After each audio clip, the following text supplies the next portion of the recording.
Good evening, and welcome to the Crypto Overnighter. I'm Nikodemus, and I will be your host as we take a look at the latest cryptocurrency news and analysis. So sit back, relax, and let's get started. And remember, none of this is financial advice. And it's 10 p.m. on a Friday, April 14th, 2023. And let's start the night off across the pond. The UK's new Department of Science, Innovation and Technology will lead the country's efforts in developing its metaverse and Web3 strategy. This department was established in February of 2023. It will explore the economic growth opportunities, investment, and business models associated with the metaverse and Web3. It will also focus on regulatory implications. The metaverse has been valued at $13 trillion by Citigroup. And Meta has shifted much of its focus towards building the metaverse. They even changed their name to match their focus. But its growth has been hindered by the recent crypto winter. The UK government has pledged over 370 million British pounds. This pledge goes towards new funding to support its science and technology framework, including investments in quantum computing, supercomputing, and artificial intelligence. The UK's Prime Minister is Rishi Sunak, and he said the department's purpose is to convert scientific and technical innovations into practical solutions to the country's challenges.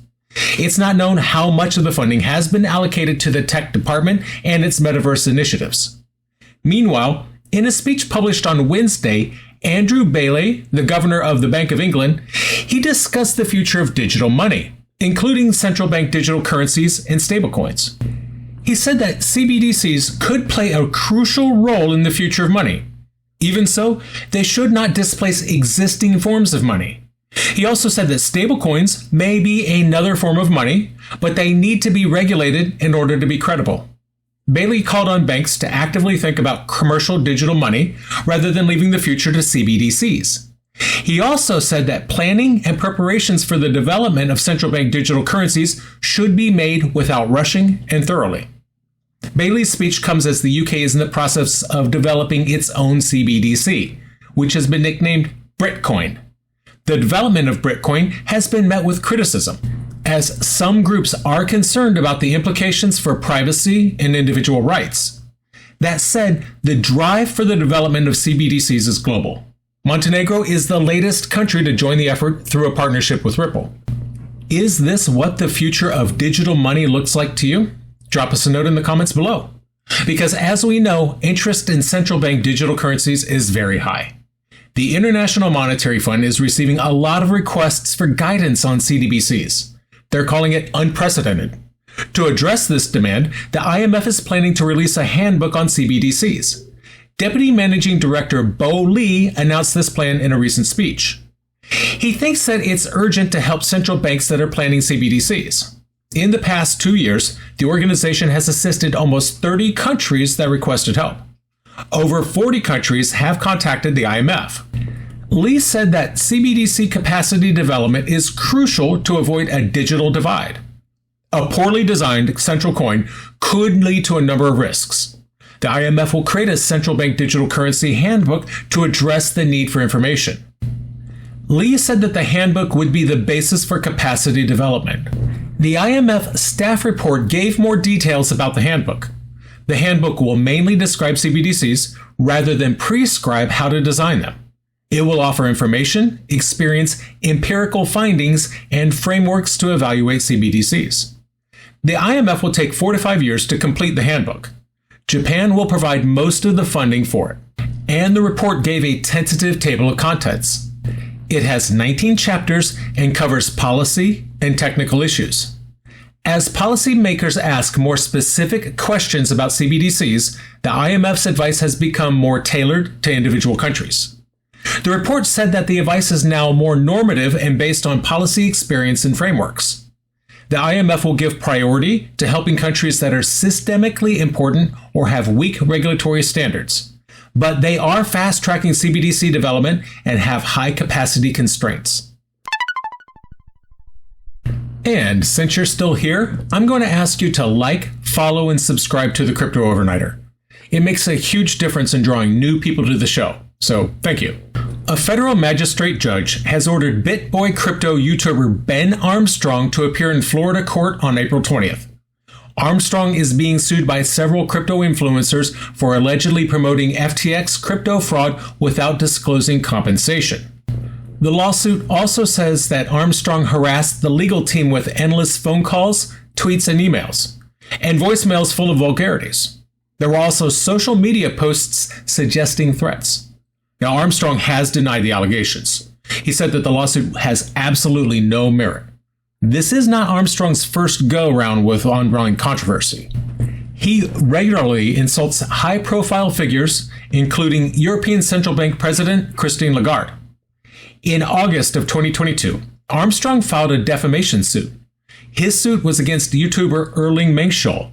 That said, he dropped the lawsuit after his target raised more than $200,000 in a campaign for his defense in less than 24 hours. The court hearing on April 20th is expected to address the allegations of harassment. So what do you think? Are they coming after Bitboy unfairly? Or is this a case where a loudmouth jerk is getting what's coming to him? Let me know in the comments below. Last month, the Securities and Exchange Commission made a civil complaint against the Tron Foundation and BitTorrent over unregistered securities offerings. The SEC has summoned Justin Sun, founder of Tron Foundation, along with Soulja Boy and Austin Mahoney. If the trio fails to respond within 21 days, a default judgment will be entered against them. The SEC requested that Sun and his companies be barred from ever offering securities again, forfeit their proceeds plus interest, and pay civil penalties. Additionally, the complaint sought to permanently bar Sun from ever serving as an officer or director of any company that issues securities, which is a pretty standard punishment in these kind of cases. The SEC wants Soulja Boy and Austin Mahoney to be banned from receiving money for future endorsements of digital assets and to pay their penalties. Sun has been accused of serious charges, including orchestrating a scheme to artificially inflate Tronix's trading volume, selling unregistered securities, and paying for celebrity endorsements without disclosing that they were paid spokespeople. The SEC found that Sun directed employees to engage in more than 600,000 wash trades of Tronix. This was between multiple exchanges in order to create the appearance of a high demand for the token. Sun allegedly made $31 million from the illegal sales of the token in the secondary market. While Sun has yet to respond in court, he answered the SEC's charges in Twitter, stating that, quote, "We believe the complaint lacks merit, and in the meantime, we'll continue building the most decentralized financial system." Meanwhile, the SEC is planning to issue a clarification. It is their view that the rules governing trading exchanges in the U.S. also apply to DeFi. This means that DeFi projects that bring together multiple buyers and sellers for the trading of assets could be considered securities exchanges by the SEC. If so, they could be subject to civil charges if they fail to register as national securities exchanges or broker-dealers in the U.S. The SEC's move is meant to give us a clearer picture of its view of DeFi. It might signal the agency is already investigating certain projects. However, the SEC does not comment on open investigations, so it's not clear which projects, if any, are under scrutiny. The SEC's decision to clarify its rules on DeFi is a significant development. It could lead to increased regulation of this rapidly growing sector. It's important to note the SEC's rules are complex. It's not always clear whether a particular DeFi project falls within their scope. It seems to me that if you're going to get involved in DeFi, you might want to consult with an attorney just to ensure that you're in compliance with all the applicable laws. Which, good luck, because the SEC doesn't like to warn people that they might be in violation of the law. They just hit them with a fine, which tends to get them in trouble, but we'll get to that. First, here are some additional details about the SEC's decision. The SEC's definition of an exchange is tied to trading interest.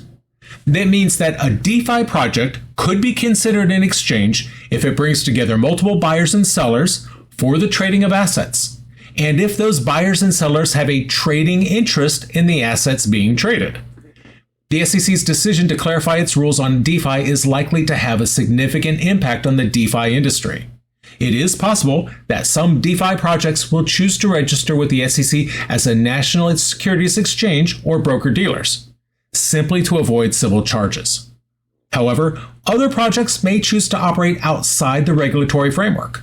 This could increase the risk of fraud and other abuse. Like I said, the SEC's rules are complex. If you're going to get involved in DeFi, make sure you consult with an attorney and make sure that you're compliant with the laws, because Gary's not going to tell you until it's too late. Now, in the middle of all this, House Republicans are threatening to subpoena documents from the Securities Exchange Commission. These are documents related to the charges brought against Sam Bankman-Fried. In a letter to Gary Gensler, Republican leaders on the House Financial Services Committee say they've been stonewalled in their efforts to obtain information about the SEC's investigation. And so the Republicans are seeking a variety of documents, including the staff memo recommending charges against SBF, all communications between the SEC and the Justice Department relating to the investigation, and any other documents related to the decision to bring charges against Sam. The Republicans say they need this information to understand the SEC's decision-making process and to ensure that the agency is not engaging in political targeting. The letter said, quote, "The American people deserve to know how the SEC arrived at its decision to charge Mr. Bankman-Fried. We are deeply concerned that the SEC may have been motivated by political considerations rather than a fair and impartial application of the law."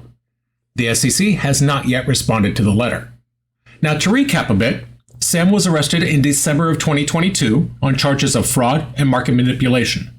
These charges stem from his alleged role in the collapse of FTX. Sam has pleaded not guilty to the charges. He's out on bail currently, awaiting trial. The SEC's investigation is ongoing, and the agency has not yet filed any civil charges against him. Now, the Republicans' letter to Gensler is a significant escalation into this investigation. The letter makes it pretty clear the Republicans are not satisfied with the SEC's cooperation, and they are prepared to take further action if necessary. And we're going to talk about their feelings towards financial regulators here in a bit. So, this subpoena threat is also a serious development for Sam. If Republicans are able to obtain the documents that they're seeking, it could provide them with valuable evidence that could be used against him at trial. The subpoena threat is likely to further politicize the case, because the Republicans are already using the case to attack the SEC and its leadership. And the Democrats are likely to defend the SEC and their decision to charge Bankman-Fried. And the political sides calcify. Which leads us to our cover story for tonight, because Congressman Byron Donalds criticized the U.S. regulatory agencies on April 12th. He was at the NFT NYC conference in New York when he said the government is using agencies like the SEC and the CFTC to limit crypto businesses' access to banking services. As have many others, he called this Operation Choke Point 2.0. The subject of central bank digital currencies comes up a number of times on this podcast. In this case, Donalds also believes that the Federal Reserve is laying the foundation for a central bank digital currency. He said that the recent enforcement actions are part of the plans for a digital dollar. The congressman also said that the government doesn't know enough about the crypto industry to regulate it. He said the government is relying on a legacy framework 100 years old to create rules and regulations for today's needs. Donalds also criticized Gensler. He called him arrogant. He said Gensler believes he's the smartest person in every room. Donalds said that the government needs to do more to understand the nuances of digital assets, blockchain, and crypto. He said that this is necessary for a better crypto environment. Now, U.S. authorities appear to have resurrected past enforcement actions to impose restrictions on cryptocurrency firms and the banks that serve them, a way of cutting off legal businesses from financial services.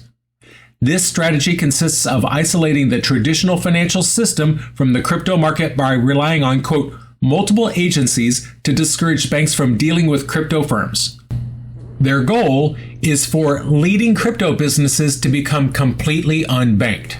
Recent reports reveal that Binance US has faced challenges in establishing a new bank partner, and one is needed to serve as a fiat on-ramp and off-ramp for their clients in the US. The recent failures of Silvergate and Signature Bank left Binance US without banking services. They're relying on intermediary banks to store funds on their behalf. Congressman Donald's criticism of the U.S. regulatory agencies is a sign of growing concern in the crypto community. People are worried about the government's approach to the industry.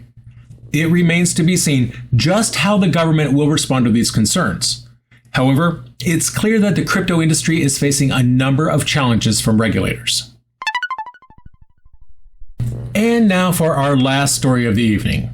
On April 12th, Governor Katie Hobbs vetoed a bill in Arizona that would have prevented local authorities from imposing taxes on individuals and businesses running blockchain nodes.